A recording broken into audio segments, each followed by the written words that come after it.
Hi guys, நீங்கள் new mini vlog தான் பார்க்க போறீங்க. பிக்னிக் போகலாம் அப்படின்னு மார்னிங் கிளம்ப ஸ்டார்ட் பண்ணி ஆஃப்டர்நூன் கிளம்பி முடிச்சா கார் ஸ்டார்ட் ஆகல. அதுக்கப்புறம் ஒய்ஃப்க்குலாம் ஒரு அதே டிசீஸ் தான். ஃபீடிங் பாட்டில் இல்லை, டைப்பர்லாம் லாஸ்ட் மினிட்ல தான் நமக்கு ஞாபகம் வரும். அதே மாதிரி தான் எனக்கு இருந்தது. டாக்ஸியாவது பிடிச்சி நம்ம கிளம்பி ஆகண்டா அப்படின்னு கிளம்பிட்டேன். ஏன்னா என்ஜாய் பண்ணி ஆகணும்ல, நியூ இயர் இல்லையா. நான் என்ஜாய் பண்ணுறதை மட்டும் நீங்கள் பாருங்களேன். இந்த மாதிரி பண்ணும்போது தான் ஹஸ்பண்டுக்குலாம் கடுப்பாகுது தெரியுது. ஆனால் என்ன பண்ணுறது, நம்ம பண்ணி தானே ஆகணும். அதுக்கப்புறம் ஹோட்டல் போனால் ஆம்பியன் சூப்பராக இருந்தது, ஃபுட்டு சூப்பராக இருந்தது. அப்புறம் எங்களுக்குரிய ஒரு சின்ன ஒரு என்ஜாய்மெண்ட்டாக இருந்தது. நானும் அதுவும் விளையாண்டுக்கிட்டே அப்படியே சாப்பிட்டுக்கிட்டு இருந்தோம். நல்லாவே என்ஜாய் பண்ணோம். அதுவுமே நல்லாவே என்ஜாய் பண்ணோம் அந்த ட்ரிப்பை.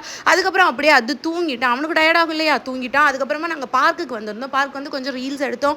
இந்த இதை பார்த்தா உங்களுக்கு என்ன ஞாபகம் வருது, உனக்கும் இதே மாதிரி பண்ணணும்ல, அந்த மாதிரி தான் இருந்தது. அதுக்கப்புறமா அப்படியே அங்கேருந்து கிளம்பியாச்சு. அதுக்கப்புறம் எங்கள் 2 பேருக்கான ஒரு குவாலிட்டி டைம் எடுத்துக்கணுன்றதுக்காக அதுவே வீட்டில் விட்டு நாங்கள் 2 பேரும் பீச்சுக்கு தனியாக போயிருந்தோம். எங்களோட குவாலிட்டி டைம் எப்படி இருக்கும் அப்படின்னு கேட்டிங்கன்னா, எப்போ பார்த்தாலும் சோறு சோறு சோறு அந்த மாதிரி தான் இருக்கும். நாங்கள் வெளியே போனாலே ஏதாவது வாங்கி சாப்பிட்டுக்கிட்டு தான் இருப்போம். என் ஹஸ்பண்டுக்கு ஷவர்மானா ரொம்ப பிடிக்கும், எனக்கு பிடிக்கவே பிடிக்காது. இந்த மாதிரி தான் எங்கள் நாள் போயிட்டு இருந்தது. உங்களுக்கு எப்படி போச்சு அப்படின்னு கமெண்ட்டில் சொல்லுங்கள்.